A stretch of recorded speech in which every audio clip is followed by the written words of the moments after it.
Hello friends, welcome to my channel. আমের সিজনে আম অনেক খাওয়া হয়েছে, ইচ্ছে হলো অন্যরকম কিছু বানিয়ে খেতে, তাই বানিয়ে ফেললাম ম্যাঙ্গো মিল্কশেক। কীভাবে বানালাম চলুন আপনাদের সাথে শেয়ার করি। প্রথমে নিয়ে নেব আম, তারপরে নিয়ে নিলাম দুধ আর ভ্যানিলা এসেন্স, মধু। ব্যাস, আপনারা চাইলে চিনিও ইউজ করতে পারেন।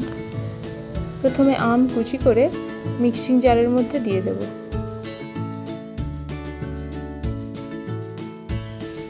এরপর দিয়ে দেব প্রায় 3 কাপ দুধ।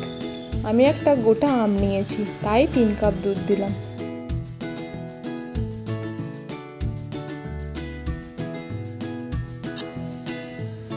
এরপর দিয়ে দিচ্ছি মধু।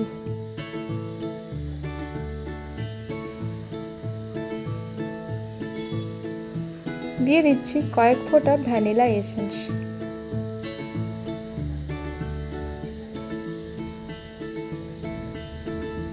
এরপর মিক্সিং জারে ভালো করে ব্লেন্ড করে নেব।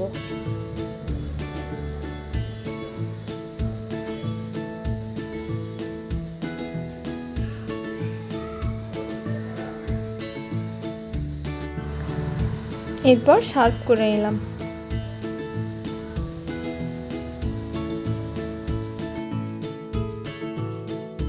ওপর থেকে দিয়ে দিলাম আমন্ডের টুকরো। আপনারা আপনাদের পছন্দের মতো ড্রাই ফ্রুট দিতে পারেন, কাজু অথবা পেস্তা টুকরো। Thanks for watching my video.